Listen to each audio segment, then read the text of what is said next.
नमस्कार, मी प्रताप पवार, कार्यकर्ता या नाटकाचा लेखक. या व्हिडिओच्या माध्यमातून मी रसिक प्रेक्षकांसमोर या ठिकाणी येतोय.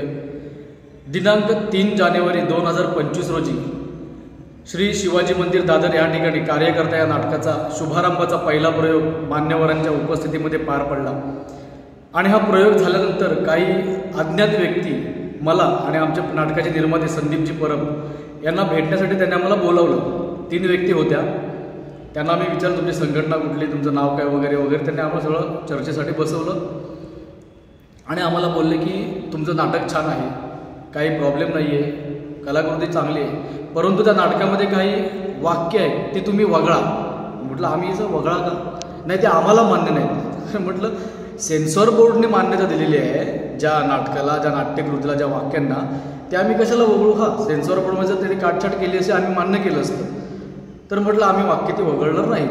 तर त्यांनी सरळ मग आम्हाला धमकी अशी दिली की जर तुम्ही या नाटकातली, या लेखनातली ही वाक्य वगळली नाहीत तर आम्ही तुमचे यापुढचे प्रयोग होऊ देणार नाहीत. तर आम्ही जास्त काही मनावर घेतलं नाही, आम्ही निघालो तसंच. आणि तिसऱ्या दिवशी आम्हाला अनायसे फटाफट 3 शो आले. म्हणजे पहिला शो ठाण्यामध्ये काशीनाथ घाणेकर नाट्यगृहामध्ये 19 तारीखला, दुसरा शो पनवेलमध्ये 25 जानेवारी 2025ला शनिवारी, आणि तिसरा जो शो आहे तो रविवारी 26 जानेवारी सावित्रीबाई फुले नाट्यगृह डोंबिवलीमध्ये. आम्ही विचार केला आत्ता आपल्याला शो मिळालेले आहेत आणि समजा या अज्ञात व्यक्ती धमकी दिल्याप्रमाणे काही गोंधळ माजवण्याचा प्रयत्न केला तर कदाचित कसं आहे, आता गेले 4 महिने आमची टेक्निकल टीम, आमचे सगळे कलाकार रात्रंदिवस मेहनत करून 4 महिने ही कलाकृती उभी केलेली आहे. मेहनत त्यांची वाया जाऊ नये, कुठेतरी यांनी गडबड केली तर प्रॉब्लेम होऊ नये म्हणून आम्ही सरळ ठाण्यामध्ये आम्ही पोलीस अधीक्षकांना भेटलो.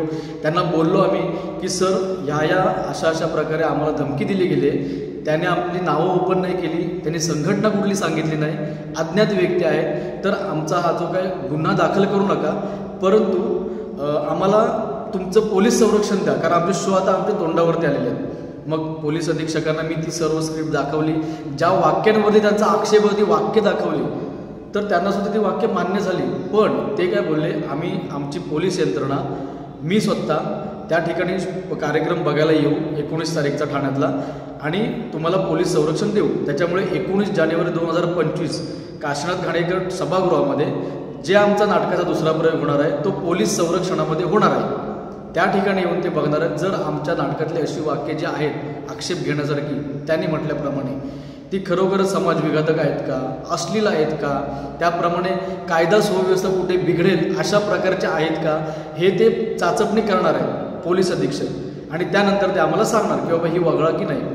त्यानंतर दुसरा विषय असा आहे की आम्ही रसिक प्रेक्षकांवरती सुद्धा आम्ही काही कौल घेतोय की बाबा तुम्ही काही रसिक प्रेक्षकांनी 2 तारीखला तो शो पाहिला, कार्यक्रम पाहिला, आम्हाला असं कुठेही आक्षेपार्ह विधान आमचं आहे किंवा आमची वाक्य अश्लील आहेत किंवा समाजविघातक आहेत असं कुठेही आम्हाला कमेंट आलेलं नाही आहे, चांगलं नाटक आहे.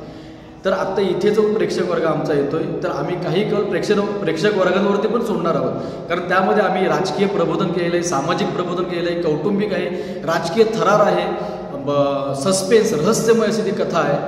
आणि त्याच्यामुळे पोलीस अधीक्षक आणि त्या ठिकाणी असणारा प्रेक्षक वर्ग यांच्या माध्यमातून जो आम्हाला निर्णय येईल की बाबा ही वाक्य तुम्ही वगळा, तर आम्ही वगळून याच्या पुढचे आम्ही प्रयोग करू.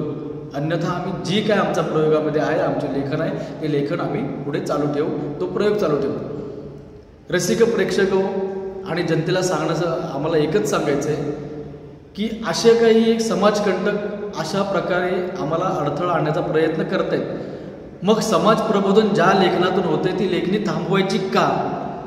आज लोकशाहीमध्ये मतं मांडण्याचा, बोलण्याचा सगळ्यांना अधिकार आहे.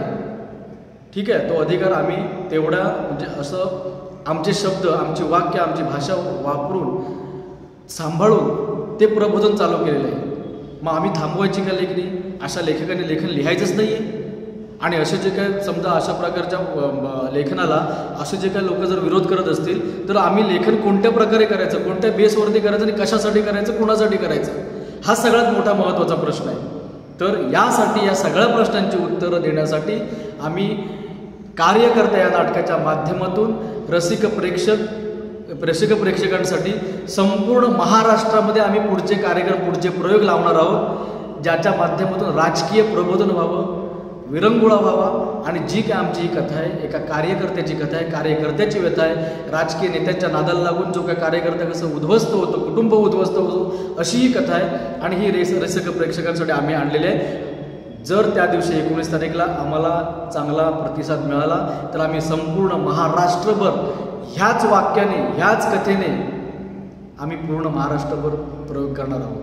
आणि त्यावेळेला अशा प्रकारचे समाजकंटक जर आले, कुणी आम्हाला विरोध केला तर आम्ही थांबणार नाहीत.